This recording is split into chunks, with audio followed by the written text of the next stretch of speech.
पत्नी जाती है कोर्ट के अंदर, केस लगाती है, आसानी से उसका केस लग जाता है और आसानी से वो आपके साथ हैरेसमेंट चालू कर देती है। और ऐसा भी देखा जाता है अक्सर कि दबाकर झूठे उस केस के अंदर पत्नी को बड़ा सपोर्ट सिस्टम मिल जाता है, कोर्ट के पहले भी और कोर्ट के बाद भी। आपके साथ ऐसा क्यों नहीं होता है? ये जो वीडियो है आज इसी प्रॉब्लम के सॉल्यूशन के बारे में बात करता है। अगर इस सॉल्यूशन को समझते हैं तो केस के किसी भी स्टेज पे हो, एफआईआर वाली पोजीशन पे हो, केसेस स्टार्ट होने वाले हो, सब जगह पर आपको ये मदद करेगा। आप इसको कभी भी कहीं भी यूज कर सकते हैं।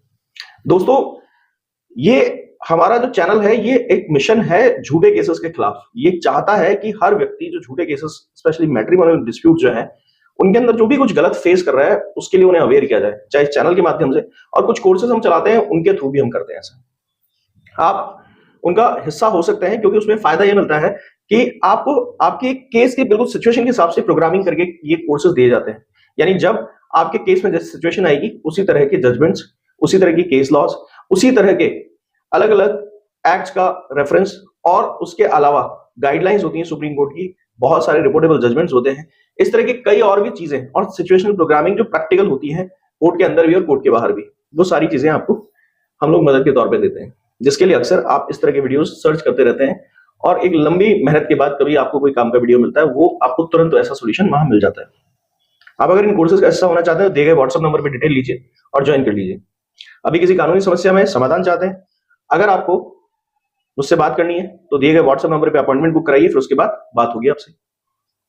अब देखिए, आपकी पत्नी जाती है और एक झूठा केस लगा देती है, और लगाने के बाद आपको बकायदा हैरेस किया जाता है। इस हैरेसमेंट से क्या बचा जा सकता है? मैं हूं राहुल ज़ैफ, लीगल चैनल में आपका स्वागत करता हूं। अगर आपको ये वीडियो अच्छा लगे तो लाइक कर दीजिएगा, शेयर कर दीजिएगा और सब्सक्राइब जरूर कीजिएगा। बात ये होती है कि आपकी जो वाइफ है वो आपकी नादानी का फायदा उठाती है। अब कुल मिलाकर वो उठाती है या उनके वकील साहब उठाते हैं या पुलिस का सिस्टम उठाता है, ये करीब करीब सभी लोग शामिल होते हैं।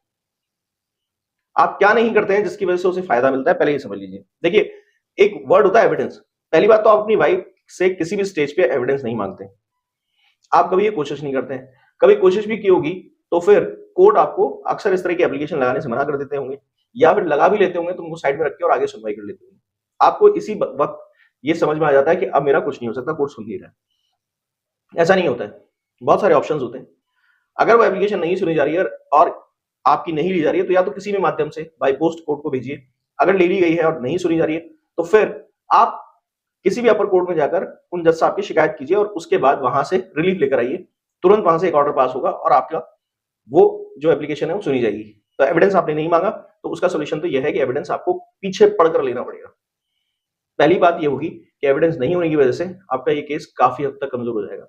इस बात पे काफी लोग टिप्पणी भी करेंगे और कई चीजों का हवाला देना शुरू करेंगे कि ऐसा थोड़ी होता है, भिड़ते ही एविडेंस मांग लें, बिना एविडेंस के केस नहीं चलता है। ये बस सीधी सिंपल सच्ची बात है। और अगर इसके बगैर केस चल रहा है और कोई आपको ये गाइड कर रहा है कि एविडेंस ऐसे शुरू में थोड़े मांगे जा सकते हैं, ये कोई प्रोविजन ही नहीं होता है, तो फिर वो आपको लंबा इस केस में फंसाना चाहता है, इसलिए वो आपके ऐसे रह जाए। अब एक और चीज है, एक गलती और होती है। आपके पास एविडेंसेस होते हैं पर अक्सर आपको रोका या टोका जाता है या आपको एक गलत अवधारणा दी जाती है कि एविडेंस तो ट्रायल का विषय है। जब कोर्ट में केस आ गया है तो ट्रायल किस बात का? यहां तक कि मैं तो ये कहता हूं, एविडेंस जो है पुलिस को भी, अगर कोई एफआईआर आपके खिलाफ कटी है तो देना चाहिए।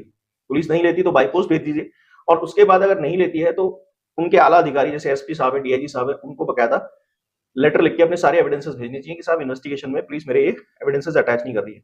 अगर उसके बावजूद आपकी चार्जशीट पेश हो जाती है और आपकी पत्नी से एविडेंस नहीं लेगी और आपके एविडेंसेस कंसिडर नहीं किए गए चार्जशीट में, और आपने कहीं आला अधिकारी को भेजा हुआ है, तो वो सब पार्टी बनेंगे और उस तुरंत लगाई गई चार्जशीट को ही डायरेक्ट आप क्वेश्चन पे ले जा सकते हैं, डिस्चार्ज भी करा सकते हैं लोअर कोर्ट के अंदर, और जब चार्ज पे बहस होगी तो आप उस केस को खारिज भी करवा सकते हैं।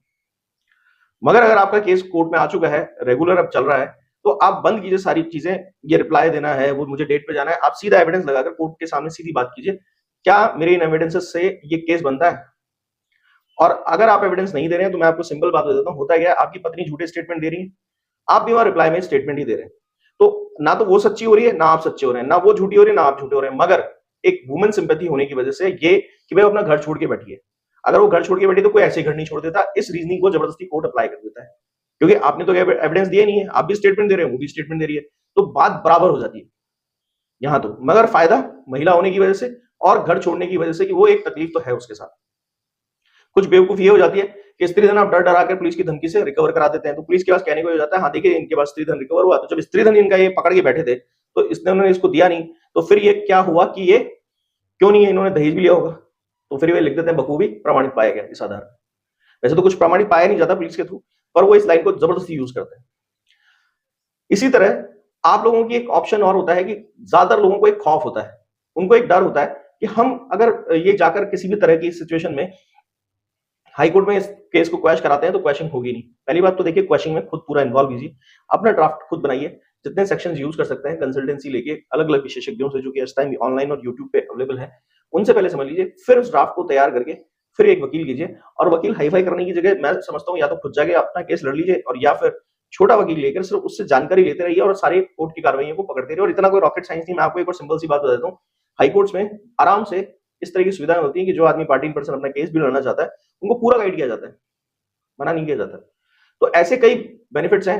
मैं तो सिंपल कहता हूं कि आप अपना केस क्वैश कराने में ज्यादा इंटरेस्टेड रहें, एफआईआर के स्टेज पे भी, हाँ बिल्कुल, या फिर इनिशियल स्टेज पे भी। अगर आपको लगता है मेरे पास सफिशिएंट एविडेंस है, वाइफ जो है बहुत सारे झूठ बोल रही है, उनको मैं गलत साबित कर सकता हूं, बहुत सारे कॉन्ट्राडिक्शंस हैं, तो आपको तुरंत ट्रायल कोर्ट के बारे में सोचना ही नहीं चाहिए। इस बात की सच्चाई अब बिल्कुल छिपी भी नहीं है। आप लोगों के कमेंट्स हम भी पढ़ते हैं, आप लोगों से काउंसलिंग हम भी करते हैं, और एक बहुत मजबूत सबूतों के साथ हमारे पास सर्वे है कि ट्रायल कोर्ट्स का काम शायद आंख बंद करके केस चलाना है, और वो भी महिला के पक्ष में।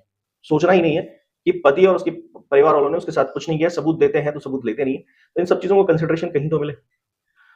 तो फिर आपने अब तक क्या सोचा, ये जरा कमेंट सेक्शन में बताइएगा। वीडियो अच्छा लगा तो जरूर बताइएगा। Thank you.